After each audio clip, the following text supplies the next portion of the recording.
श्री शिवाय नमस्तुभ्यं। प्रिय श्रोतागणों, सावन मास के महापर्व महाशिवरात्रि की आप सभी को बहुत बहुत शुभकामनाएं। प्रिय श्रोताओं, आज इस पावन अवसर पर सुनते हैं सावन शिवरात्रि पर सुनी जाने वाली भगवान भोलेनाथ और माता पार्वती की कथाएं। आज के दिन भगवान शिव और देवी पार्वती के बीच हुए संवाद की दिव्य कथा, जो कि अमर कथा के नाम से भी जानी जाती है। इस अमर कथा को श्रवण करने से साल भर भगवान भोलेनाथ और माता पार्वती की कृपा सदैव अपने भक्तों पर बनी रहती है। तो आइए पूरी श्रद्धा के साथ सुनते हैं भगवान भोलेनाथ और माता पार्वती की अमर कथा। एक प्राचीन कथा के अनुसार एक बार भगवान शिव वन विहार के लिए गए हुए थे। तभी देवऋषि नारद कैलाश पर्वत पर पहुंचे और माता पार्वती को प्रणाम करते हुए कहने लगे, नारायण नारायण, हे माते, भगवान भोलेनाथ कहीं दिखाई नहीं दे रहे। तब माता पार्वती ने उत्तर दिया कि देवऋषि, वे अभी वन विहार के लिए गए हुए हैं, कुछ समय बाद आने ही वाले हैं। तब देवऋषि नारद ने माता पार्वती से कहा, माता, अगर आपकी आज्ञा हो तो आपसे मैं एक विनती करना चाहता हूँ। माता पार्वती ने कहा, कहो नारद, क्या कहना चाहते हो? तब देवऋषि नारद बोले, हे माता पार्वती, तीनों लोकों के पालनहार भगवान शिव तो अमर हैं, लेकिन आपका तो कई बार जन्म हो चुका है। उन्होंने आपको कभी अमर कथा नहीं सुनाई, इसका क्या कारण है? और भोलेनाथ तो अमर कथा जानते हैं, और जो अमर कथा सुन लेते हैं वह जन्म मरण के चक्र से मुक्त हो जाते हैं और 84 लाख योनियों के चक्र में भी उन्हें नहीं जाना पड़ता। अगर आप चाहें तो भोलेनाथ से यह कथा सुन सकते हैं। इतना कहते हुए नारद मुनि आज्ञा लेकर कैलाश पर्वत से वापस चले गए। अब इधर माता पार्वती व्याकुल होकर भगवान भोलेनाथ की प्रतीक्षा करने लगी। जब भोलेनाथ वन विहार से वापस लौट कर आए तो माता कहने लगी, हे स्वामी, आप तो सृष्टि के दाता हो, जगत के भाग्य विधाता हो, और आपकी अर्धांगिनी अत्यंत कष्ट से व्याकुल हो रही है। तब भगवान भोले शंकर ने माता पार्वती से उनके कष्ट का कारण पूछा। तब माता पार्वती ने कहा, हे प्रभु, आप तो जन्म मरण से मुक्त हैं और मुझे संसार में कई बार जन्म लेना पड़ा है। इस बंधन को दूर करने के लिए आप मुझे अमर कथा सुनाने की कृपा करें, नहीं तो मैं अभी आपके चरणों में प्राण त्याग दूंगी। भगवान शिव ने देवी पार्वती की हठ देखी तो कहने लगे, देवी, इस संसार सागर को पार करने का रास्ता अत्यंत कठिन है।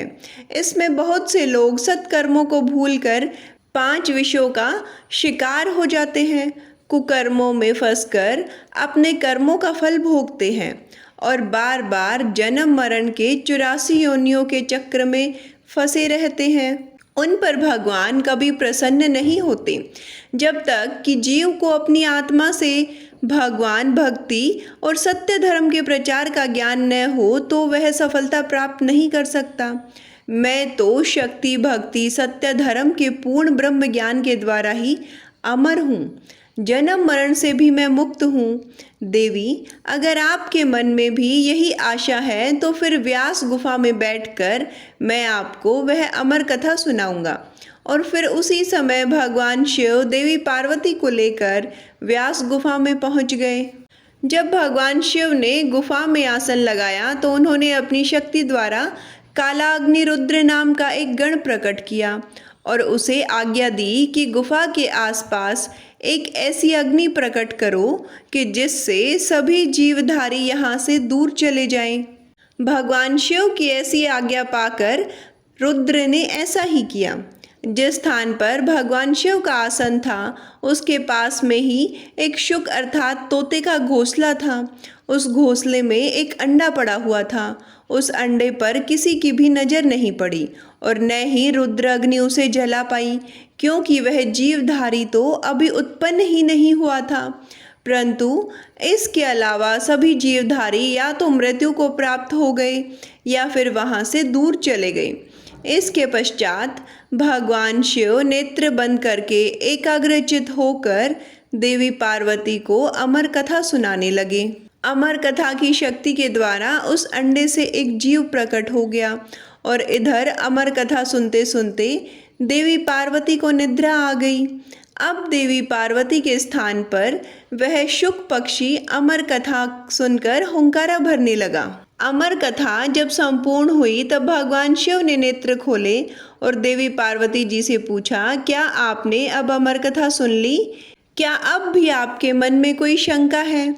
तब देवी पार्वती ने हाथ जोड़कर क्षमा मांगते हुए भोलेनाथ से कहा, हे प्रभु, मुझे क्षमा कीजिए, मैंने अमर कथा पूरी नहीं सुनी। तब भोलेनाथ ने पूछा, तो फिर हुंकारा कौन दे रहा था? देवी पार्वती ने कहा, मुझे नहीं पता। जब भगवान शंकर ने इधर उधर देखा तो उन्हें शुक पक्षी नजर आया, जो कि प्रभु को देखते ही उड़ गया। तब भगवान शिव उस पक्षी को मारने के लिए पीछे पीछे दौड़े। वह शुक पक्षी उड़ता उड़ता तीनों लोकों में गया, परंतु उसे कहीं भी जगह नहीं मिली। उस समय श्री वेद व्यास जी की धर्मपत्नी अपनी कुटिया के आंगन में सिर के बालों को सिखाते हुए जम्हाई ले रही थी। तभी वह शुक पक्षी उनके मुख के द्वारा उनके उदर में प्रवेश कर गया। भोलेनाथ रूप बदल कर वहां पहुंचे और जाकर उन्होंने ऋषि की पत्नी से कहा, देवी लाओ, हमारा पक्षी वापस करो। ऋषि पत्नी ने कहा, महाराज देख लो, हमारे पास तो कोई पक्षी नहीं है। तब भगवान शिव कहने लगे, वह पक्षी जो अभी अभी तुम्हारे पास आया है और अभी भी तुम्हारे पास ही है, सिर्फ अपना रूप बदलने के लिए वह तुम्हारे गर्भ में आलोप हो गया है। जब ऋषि पत्नी नहीं मानी तब भगवान शिव ने वेदव्यास जी से कहा कि आपकी पत्नी के मुख द्वारा हमारा पक्षी उनके पेट में चला गया है। आप अपनी पत्नी से पूछ लो, उनके पेट में हमारा पक्षी गया है कि नहीं। तब वेदव्यास जी ने अपनी पत्नी से पूछा कि तुम्हारे पेट में कोई पक्षी गया है क्या? व्यास मुनि की पत्नी कहने लगी, नहीं, मैंने तो किसी भी पक्षी को नहीं देखा, लेकिन प्रभु ऐसा अनुभव होता है जैसे कोई जीव मेरे पेट में है। व्यास मुनि ने प्रभु से प्रार्थना की, हे महाराज, आपका वचन तो सत्य है, परंतु स्त्री के गर्भ से पक्षी भला कैसे निकल सकता है? इसका तो बस एक ही उपाय है कि इस स्त्री को मारकर उसके पेट से पक्षी को निकाल लिया जाए। भगवान शिव कहने लगे, इतनी सी बात के लिए भला इस स्त्री को मारने की क्या आवश्यकता है? इस नादान स्त्री पर तो हमें बहुत तरस आ रहा है। हमें तो उस शैतान पक्षी पर क्रोध आ रहा है जो अपना स्वरूप बदलने के लिए इस बेचारे स्त्री के गर्भ में आलोप हो गया है। जब वह बाहर आएगा तब हम उसे मार देंगे। व्यास मुनि कहने लगे, हे महाराज, इसका क्या उपाय है? आपकी जो इच्छा है वह आप कर सकते हैं। यह शब्द सुनकर शुक पक्षी शंकर जी के भय से माता के गर्भ से बाहर ही नहीं आया। अब त्रिलोक स्वामी भी वहीं बैठकर शुक पक्षी के बाहर आने की प्रतीक्षा करने लगे। जब भगवान शिव प्रतीक्षा कर रहे थे तब संसार के सभी कार्य भी रुक गए और इस प्रकार तीनों लोकों में हाहाकार मच गया। अब देवी देवता विचार विमर्श करने लगे कि भगवान शंकर को कैसे वापस लाया जाए। तब देवताओं से आज्ञा पाकर नारद जी व्यास मुनि के द्वार पर शंकर जी के पास पहुँचे और जाकर प्रणाम करके भगवान शंकर से कहने लगे, डमरूधारी, हे त्रिशूलधारी, हे तीनों लोकों के पालनहार, हे महाकालेश्वर, हे नीलकंठ भोलेनाथ, आपका यहाँ कैसे आना हुआ? तब शंकर जी कहने लगे, नारद जी, यह समस्या आपकी ही तो पैदा की हुई है और आप मुझसे ही पूछ रहे हैं। शुक पक्षी व्यास मुनि की पत्नी के गर्भ में आलोप हो गया है। जब वह बाहर आएगा तब मैं उसे मारकर ही वापस आऊँगा। देवऋषि नारद ने कहा, प्रभु, आपका तो वचन है कि जो भी अमर कथा सुन लेता है वह अमर हो जाता है, वह जन्म मरण के चक्र से भी मुक्त हो जाता है। और यह शुक पक्षी भी तो आपसे अमर कथा सुनकर अब अमर हो चुका है। सो अब यह आपके भय से माता के गर्भ से बाहर नहीं आ रहा और बेचारे स्त्री को भी कष्ट दे रहा है। इसलिए हे भोलेनाथ, इस पक्षी को वरदान देने की कृपा करें क्योंकि आपने अमर कथा सुनने वाले को अमर हो जाने का वरदान दिया है, और यदि आप इस शुक पक्षी को मार देंगे तो आपकी अमर कथा भी झूठी हो जाएगी। तब भगवान शिव ने उस शुक पक्षी को अमर हो जाने का वरदान दिया और वे वापस कैलाश पर्वत पर लौट गए और फिर वही शुक व्यास जी के अयोनिज पुत्र बने। गर्भ में ही उन्होंने वेद पुराणों उपनिषदों का ज्ञान प्राप्त किया और वह अपनी माता के गर्भ में 12 वर्षों तक रहे। तब वेदव्यास जी ने दिव्य दृष्टि से उनसे पूछा कि अच्छा पुत्र, तुम बाहर क्यों नहीं आ रहे हो? तब वे बोले, मैं माया के प्रभाव में कहीं पड़ न जाऊं, इसलिए मैं बाहर नहीं आना चाहता। जब तक स्वयं श्री कृष्ण आकर मुझे आश्वासन न दे दें, मैं तब तक गर्भ से बाहर नहीं आऊँगा। तब देवऋषि नारद जी वहां पधारे और उनके कहने पर भगवान श्री कृष्ण स्वयं आकर उन्हें आश्वासन देते हैं कि तुम्हें जन्म लेने के बाद भी माया तुम्हें स्पर्श नहीं कर पाएगी। तब कहीं जाकर शुकदेव जी अपनी माता के गर्भ से बाहर आए और उन्होंने अपने पिता से भागवत का पूरा ज्ञान भी प्राप्त किया और वही शुकदेव मुनि के नाम से विख्यात हुए। अमर कथा की एक और कथा प्रचलित है जो कि भगवान शिव और अमरनाथ गुफा से जुड़ी हुई है। माना जाता है कि अमरनाथ गुफा में कबूतर का एक जोड़ा रहता है जो आज भी अजर अमर है, क्योंकि उस कबूतर के जोड़े ने भगवान शिव के मुख से अमृत कथा का रसपान किया था, जिसे एक समय देवी पार्वती के पूछने पर भगवान शिव ने उन्हें सुनाया था। तो आइए अब सुनते हैं भगवान शिव और देवी पार्वती के बीच संवाद की यह अमर कथा। अमरनाथ गुफा से जुड़ी एक पौराणिक मान्यता है कि भगवान शिव ने देवी पार्वती को इस गुफा में एक ऐसी कथा सुनाई थी जिसमें अमरनाथ की यात्रा और उसके मार्ग में आने वाले अनेक स्थलों का वर्णन किया था। यह कथा कालांतर में अमर कथा नाम से विख्यात हुई। कहा जाता है कि एक बार देवी पार्वती ने महादेव से पूछा कि प्रभु, ऐसा क्यों है कि आप अजर अमर हैं और आपकी गर्दन में पड़ी नरमुंड की माला का रहस्य क्या है? इस पर महादेव ने देवी पार्वती के प्रश्न का उत्तर देना उस समय उचित नहीं समझा, इसलिए उन्होंने उस बात को टालने की कोशिश की। लेकिन देवी पार्वती की लगातार जिद के कारण इस रहस्य को बताना भोलेनाथ ने स्वीकार किया। कहते हैं कि इस रहस्य को बताने के लिए भगवान शिव को एकांत जगह की आवश्यकता थी, जिसकी खोज करते करते वे देवी पार्वती को लेकर आगे बढ़ते गए। गुप्त स्थान की तलाश में महादेव ने पहले अपने वाहन नंदी को सबसे पहले छोड़ा। नंदी जिस जगह पर छूटा उसे ही पहलगाम कहा जाने लगा, जहां से अमरनाथ यात्रा शुरू होती है। वहां से कुछ आगे जाने पर शिवजी ने अपने माथे से चंद्रमा को अलग कर दिया। जिस जगह पर उन्होंने चंद्रमा को छोड़ा वह जगह चंदनवाटी कहलाती है। इसके बाद भगवान शिव ने गंगा जी को पंचतरणी में और गले के सांपों को शेषनाग पर छोड़ दिया, जिस कारण इस पड़ाव का नाम शेषनाग पड़ गया। अमरनाथ का अगला पड़ाव गणेश टोप है। मान्यता है कि इस स्थान पर भगवान शिव ने अपने पुत्र गणेश को छोड़ा था। इस प्रकार इन सभी को पीछे छोड़ने के बाद भगवान शिव ने देवी पार्वती के साथ उस गुफा में प्रवेश किया। कोई भी तीसरा प्राणी उसमें प्रवेश न कर पाए, इसके लिए भगवान शिव ने गुफा के चारों ओर अग्नि को प्रज्वलित कर दिया। इसके बाद महादेव ने जीवन के उस गूढ़ रहस्य की कथा शुरू कर दी। कहते हैं कथा सुनते सुनते देवी पार्वती को निद्रा आ गई थी। उस समय वो कथा वहाँ 2 सफ़ेद कबूतर भी सुन रहे थे। जब कथा समाप्त हुई और भगवान शिव का ध्यान माता पार्वती पर गया तो उन्होंने देवी पार्वती को सोया हुआ पाया और महादेव की दृष्टि उन दोनों कबूतरों पर भी पड़ी। दरअसल वे दोनों कबूतर उससे पहले वहां पर उपस्थित एक घोंसले में पड़े हुए थे जो कि अंडे के रूप में थे। इसी बीच में अंडे फूटे और उसमें से 2 नन्हे नन्हे कबूतर निकल आए और उन्हीं कबूतरों ने भगवान शिव के द्वारा सुनाई गई कथा का श्रवण कर लिया था। और जब कथा के बीच में देवी पार्वती सो गई थी तब उनकी जगह पर वे दोनों कबूतर ही हुंकारा भर रहे थे।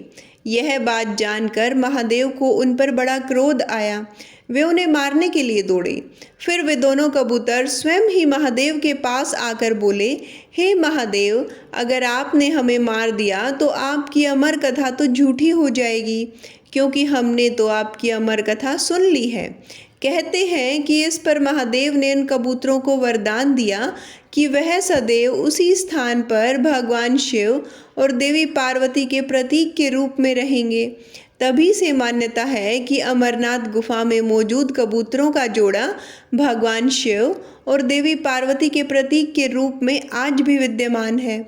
जो भी शिव भक्त शिवरात्रि की पावन रात्रि को जागरण करते हैं, उन्हें इन कथाओं को अवश्य ही सुनना चाहिए, जो कि रात्रि जागरण करते समय आपके मन में भगवान शिव के प्रति श्रद्धा को और अधिक बढ़ा देगी।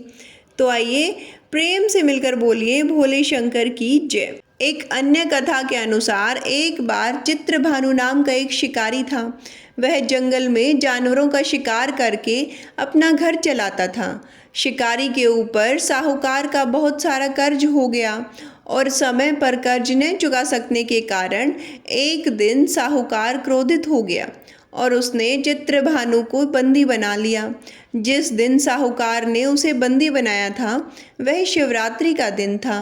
बंदी रहते हुए शिकारी भगवान शिव से जुड़ी महिमा की बातें सुनता रहा। वहीं पर उसने शिवरात्रि व्रत की कथा भी सुनी। शिकारी का पूरा दिन ऐसे ही गुजर गया।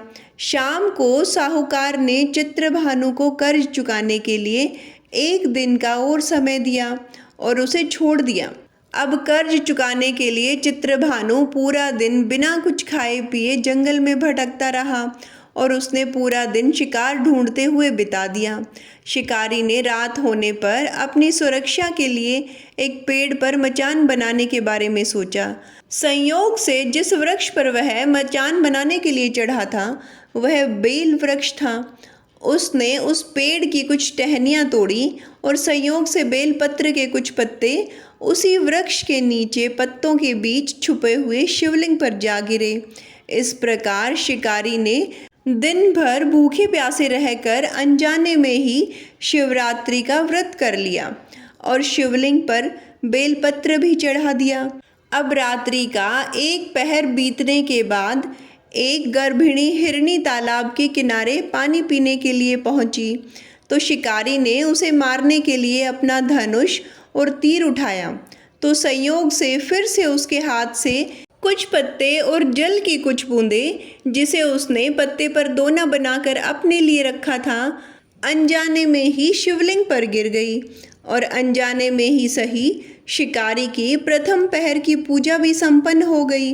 इधर हिरणी शिकारी को देखकर बोली कि मैं गर्भवती हूँ और शीघ्र ही बच्चे को जन्म देने वाली हूँ। मैं वचन देती हूँ कि बच्चे को जन्म देकर मैं शीघ्र ही तुम्हारे पास वापस आ जाऊंगी, तब तुम मुझे मार लेना। शिकारी को उस पर दया आ गई और उसे जाने दिया। थोड़ी देर के बाद एक और हिरनी वहां आई। शिकारी ने उसे देखा तो तुरंत बिना कुछ देर किए धनुष पर बाण चढ़ा दिया। धनुष पर बाण साधने के कारण कुछ बेलपत्र फिर से टूटकर पेड़ के नीचे स्थापित शिवलिंग पर जा गिरे और इस तरह से उसकी दूसरे पहर की पूजा भी संपन्न हो गई। अब इस मृगी ने भी विनम्रता पूर्वक शिकारी से निवेदन किया कि मैं थोड़ी देर पहले ही ऋतु से निवृत्त हुई हूँ और अपने प्रिय की तलाश में भटक रही हूँ। मैं वचन देती हूँ कि मैं अपने पति से मिलकर शीघ्र ही वापस आ जाऊंगी, तब तो मुझे मार लेना। शिकारी को उस पर भी दया आ गई और उसे भी जाने दिया। अब रात्रि का आखिरी पहर बीतने को था। फिर एक और हिरनी अपने बच्चों के साथ उधर से निकली तो शिकारी ने उसे मारने के लिए तुरंत ही धनुष पर तीर चढ़ा दिया। यह देखकर वह हिरनी बोल उठी, हे शिकारी, हमें मत मारो, मैं इन बच्चों को इनके पिता के पास छोड़कर वापस आ जाऊंगी, तब तुम मुझे मार लेना। शिकारी को उस पर दया आ गई और शिकारी ने उन सब को भी जाने दिया। अब शिकार न कर पाने के कारण शिकारी परेशान हो गया। एक तो वह दिन भर का भूखा प्यासा, ऊपर से कोई भी शिकार उसके हाथ नहीं लगा, तो वह बहुत व्याकुल हो गया और पेड़ पर बैठा हुआ वह मारे क्रोध के बेल पत्र तोड़ तोड़ कर नीचे फेंकता जा रहा था। इस तरह से उसके हाथों से तीसरे पहर की पूजा भी अनजाने में ही संपन्न हो गई। सुबह होने को थी कि तभी एक हिरण उसी रास्ते पर आया। अब की बार शिकारी ने सोचा कि चाहे कुछ भी हो जाए, मैं इस शिकार को अपने हाथ से नहीं जाने दूंगा। शिकारी को देखकर वह हिरण कहने लगा कि हे शिकारी, अगर तुमने मुझसे पहले आने वाली 3 हिरनियों को और उनके बच्चों को मार डाला है, तो मुझे भी शीघ्र मार दो। बिल्कुल भी देर मत करो, क्योंकि मैं ही उन हिरनियों का पति हूँ। अगर तुमने उन्हें जाने दिया है, तुमने उसे जीवन दान दिया है, तो फिर मुझे भी कुछ समय के लिए जीवन दान दे दो। मैं तुम्हें वचन देता हूँ कि उन सब से मिलकर मैं तुम्हारे पास स्वयं आ जाऊंगा, तब तुम मुझे मार लेना। शिकारी को इस बार भी दया आ गई, क्योंकि उसने अनजाने में ही शिवरात्रि का व्रत किया था। इस कारण उसके द्वारा उपवास, रात्रि जागरण और शिवलिंग पर बेलपत्र चढ़ाने से उसका हिंसक हृदय अब कोमल हो गया था। उसकी हिंसक प्रवृत्ति शांत हो गई थी और कुछ ही क्षणों के बाद उसने जो कुछ देखा उसे अपने आंखों पर विश्वास नहीं हुआ, क्योंकि वह हिरण अपनी पत्नियों और अपने बच्चे के साथ शिकारी के सामने उपस्थित था। जंगली पशुओं की ऐसी सामूहिक प्रेम भावना देखकर शिकारी को अपने आप पर बड़ी ग्लानि महसूस हुई। उसकी आंखों से आंसू निकल पड़े और उसने पूरे हिरण परिवार को जाने दिया और फिर जीवन में कभी हिंसा न करने का निर्णय लिया। शिकारी के ऐसा करने से भगवान भोलेनाथ उससे प्रसन्न हुए और उन्होंने उन्हें दर्शन देकर सुख समृद्धि का वरदान भी दिया। प्रिय श्रोतागणों, यह थी शिवरात्रि के दिन सुनी जाने वाली चित्रभानु शिकारी की कथा। यह लगभग 100 साल पहले की बात है। कर्नाटक के बहुत दूर दक्षिण क्षेत्र में अपनी बूढ़ी माँ के साथ एक योगी रहा करते थे। उनकी माँ की बहुत इच्छा थी कि वे काशी जाएं, ताकि वह विश्वनाथ जाकर शिवजी की गोद में अपने प्राण त्याग सके। इसके अलावा उन्होंने अपने जीवन में अपने बेटे से कभी कुछ नहीं मांगा था। एक दिन उन्होंने अपने बेटे से कहा, बेटा, मैं बूढ़ी हो रही हूँ, मुझे काशी ले चलो, मैं वहीं जाकर मरना चाहती हूँ। योगी ने अपनी बूढ़ी माँ की इच्छा पूरी करने का निश्चय किया और अपनी बूढ़ी माँ के साथ दक्षिण कर्नाटक के जंगलों से होते हुए काशी के लिए एक लंबी यात्रा शुरू कर दी। एक तो बुढ़ापा, ऊपर से इतनी थकावट भरी लंबी यात्रा। उनकी माँ का स्वास्थ्य भी कुछ बिगड़ा हुआ था। तभी उन्होंने रास्ते में अपनी माँ को अपने कंधे पर बिठा लिया। कुछ दूर तक तो वे बिना परेशानी के चलते रहे, लेकिन जाहिर तौर पर उन्होंने थोड़ी देर के बाद अपने शरीर में कुछ कमजोरी महसूस की। उन्हें ऐसा लगा मानो अब वे आगे एक कदम भी नहीं चल पाएंगे। अब उनके पास ऐसे में भगवान शिव से प्रार्थना करने के अलावा और कुछ भी चारा नहीं बचा था। उन्होंने मन ही मन प्रार्थना की, हे भोलेनाथ, हे शिव शंकर, मुझे मेरे इस प्रयास में असफल मत होने देना। बस एक यही चीज़ जो है मेरे पूरे जीवन भर में मेरी माँ ने मुझसे मांगी है। कृपा मुझे मेरी माँ की इच्छा पूरी करने दीजिए। मैं अपनी माँ को काशी ले जाना चाहता हूँ। हम वहाँ सिर्फ आप ही के दर्शन के लिए जा रहे हैं। प्रभु, कृपा हमें हिम्मत दीजिए। ऐसा मन में विचार कर प्रार्थना करके तब उन्होंने आगे चलना शुरू किया। अब वो लोग जैसे ही आगे चले तो पीछे से एक घंटे की आवाज़ उन्हें सुनाई दी। लगा कोई बैलगाड़ी पीछे पीछे आ रही हो। उस धूल के गुबार में से उन्हें एक बैलगाड़ी आती हुई दिखाई दी, जिसे एक बैल खींच रहा था, जो थोड़ा अजीब था, क्योंकि एक बैल वाली गाड़ी छोटे रास्तों के लिए होती है। जब सफ़र लंबा और जंगली इलाके से होते हुए गुजरना पड़े तो हमेशा 2 ही बैलगाड़ी को खींचा करते हैं, लेकिन जब आप लंबी यात्रा करते समय लगातार चलते रहने के कारण थके हुए होते हैं तो भला इतनी गहरी गहरी बातों को सोचने की फुर्सत कहाँ होती है। वह गाड़ी नज़दीक आई, लेकिन वे उस बैलगाड़ी के चालक को देख नहीं पाई, क्योंकि चालक लिबास में था और बाहर धुंध भी थी। योगी ने कहा, मेरी माँ बीमार है, क्या हम आपकी खाली गाड़ी में बैठकर यात्रा कर सकते हैं? अंदर बैठे व्यक्ति ने केवल सिर हिलाकर हाँ कह दिया और इस प्रकार योगी और उसकी माँ दोनों बैलगाड़ी में बैठ गए। अब बैलगाड़ी आगे बढ़ने लगी। कुछ देर के बाद योगी का ध्यान इस ओर गया कि जंगली रास्ता होने के बाद भी बैलगाड़ी बहुत आसानी से उस रास्ते पर आगे बढ़ रही है। रास्ते में कहीं भी जंगली भयानक जीव जंतुओं का कोई भय ही नहीं था। तब उन्होंने नीचे देखा तो लगा कि पहिए तो घूम ही नहीं रहे, वे तो रुके हुए थे और बैलगाड़ी लगातार आगे बढ़ रही थी, मानो हवा में तैर रही हो। तब उन्होंने बैल की तरफ देखा तो पाया कि बैल भी बैठा हुआ है, पर बैलगाड़ी फिर भी आगे चलती जा रही है। अब उन्होंने मुड़कर चालक की ओर देखा तो वहां पर उन्होंने महसूस किया कि चालक की बजाय तो वहां पर सिर्फ लबादा ही था। अब योगी ने अपनी माँ की ओर देखा तो माँ ने कहा, अरे पागल, हम पहुँच गए काशी। अब कहीं और जाने की जरूरत ही नहीं है, यही तो वह जगह है, बस अब मुझे जाने दो। ऐसा कहते ही योगी की बूढ़ी माँ ने अपना शरीर त्याग दिया। देखते ही देखते वह बैलगाड़ी, बैल और चालक सब कुछ अदृश्य हो गई। योगी अपने गांव लौट आया।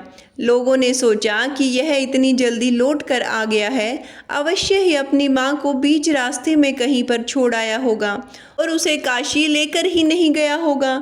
उन्होंने योगी से पूछा, कहो, अपनी माँ को कहाँ छोड़कर आ गए हो? योगी ने बताया कि हमें वहाँ जाना ही नहीं पड़ा, भगवान शिव जी खुद आए थे हमारे लिए। योगी की बात सुनकर लोगों ने उनका मजाक उड़ाया, कहने लगे, क्या बकवास है। योगी ने उत्तर दिया, मुझे कोई फर्क नहीं पड़ता कि आप लोग क्या सोचते हैं, वह हमारे लिए आए थे और यही सच है। मेरा जीवन तो ज्योतिर्मय हो गया, यह बात मैं बस अपने अंदर से ही जानता हूँ। आप कोई भी इस बात को नहीं जान सकते, आप समझ ही नहीं सकते। तब उन्होंने पूछा, ठीक है, हमें कुछ ऐसा दिखाओ कि हम मान सकें कि तुमने सच में शिवजी भगवान को देखा है और वे सच में तुम्हारे लिए ही आए थे। योगी ने कहा, मैं नहीं जानता, मैंने उन्हें नहीं देखा, मैंने सिर्फ एक लिबास देखा था और वहाँ पर कोई चेहरा ही नहीं था, वहाँ कुछ भी नहीं था, वो बिल्कुल खाली था। वहाँ पर जितने लोग बात कर रहे थे, जिन्होंने भी योगी से प्रश्न किया था, उन्होंने अचानक देखा कि खुद योगी वहाँ पर नहीं थे, बल्कि उनके सिर्फ कपड़े ही, उनका लिबास ही वहाँ पर दिखाई दे रहा था। योगी तो मानो वहाँ से अंतर्ध्यान ही हो गए हो। अंत में योगी दक्षिण भारत के महंत संत बने। जहाँ भी वह जाते, लोग उन्हें बिना चेहरे वाले योगी के रूप में जाना करते हैं। प्रिय श्रोतागणों, आइए अब ये सुनते हैं एक और भोलेनाथ की अद्भुत कथा। एक बार जब भगवान शिव योग का संचारण और सृष्टि की संरचना की व्याख्या सप्त ऋषियों से कर रहे थे, तब यह एक अद्भुत और सुंदर घटना घटित हुई। सप्त ऋषियों में से एक ऋषि, जो बाद में भृगु महर्षि के नाम से प्रसिद्ध हुए, भगवान शिव के एक उत्साही भगत थे। भगवान शिव सप्त ऋषियों के साथ वह जो व्याख्या कर रहे थे, जो एकांत सरोवर के किनारे हो रही थी, जिसे कृपा की झील के नाम से भी जाना जाता है, उस जगह पर देवी पार्वती जी भी उपस्थित थी। भृगु ऋषि हमेशा की तरह सुबह जल्दी आए और वे शिव जी की प्रदक्षिणा अर्थात परिक्रमा करने लगे। पार्वती जी शिव जी के करीब ही बैठी थी, लेकिन भृगु ऋषि ने देवी पार्वती की परिक्रमा न करते हुए भगवान शिव और देवी पार्वती के बीच में से होकर भगवान शिव की परिक्रमा पूरी की, क्योंकि वे भगवान शिव की ही परिक्रमा करना चाहते थे, देवी पार्वती की नहीं। भगवान शिव तो इससे प्रसन्न हुए, लेकिन देवी पार्वती जी नहीं। उन्होंने भृगु ऋषि की यह हरकत पसंद नहीं आई। देवी पार्वती के मन की बात भगवान शिव समझ गए। उन्होंने देवी से कहा कि आप थोड़ा और करीब आ जाइए, तो वह आपकी भी परिक्रमा कर लेगा। पार्वती जी भोलेनाथ की ओर करीब आ गई।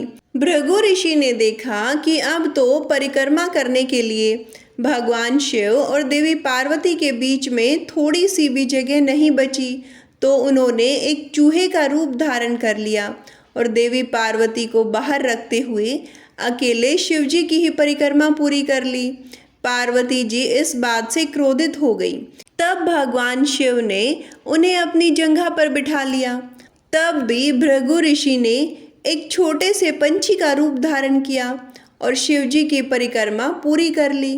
अब तो पार्वती जी के क्रोध की सीमा ही नहीं रही, वह अत्यंत क्रोधित हो चुकी थी।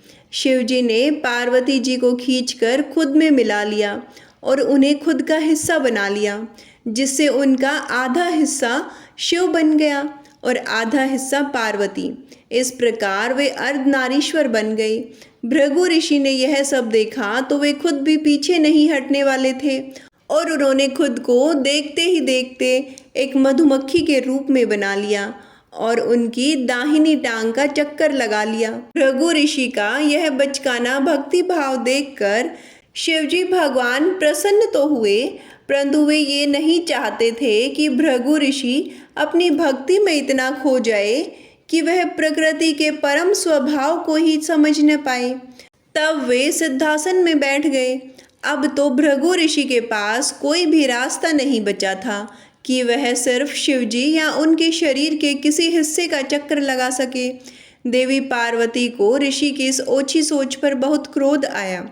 उन्होंने ऋषि से कहा कि तुम्हें स्त्रियों से इतना ही परहेज है तो क्यों न तुम्हारे अंदर से स्त्री शक्ति को ही अलग कर दिया जाए। ऐसा कहते ही देवी ने ऋषि से स्त्री तत्व अलग कर दिया। अब भृगु ऋषि ना तो जीवित थे और वे ना मृत थे। उन्हें बड़ी पीड़ा हो रही थी। तब वे माँ पार्वती से क्षमा याचना करने लगे। भगवान शिव ने देवी से ऋषि को क्षमा करने के लिए कहा। माता पार्वती ने उन्हें क्षमा कर दिया और बोली, संसार में स्त्री शक्ति के बिना कुछ भी नहीं है। बिना स्त्री के प्रकृति भी नहीं, पुरुष भी नहीं, दोनों का होना अनिवार्य है। जो स्त्री को सम्मान नहीं देता उसे जीने का कोई अधिकार नहीं है। तो प्रिय श्रोतागणों, यह थी महाशिवरात्रि की कथाएं। उम्मीद है आप लोगों को पसंद आई होगी। आगे भी इसी प्रकार की कथाएं सुनने के लिए जुड़े रहिए हमारे चैनल हमारी संस्कृति हमारे संस्कार से। धन्यवाद।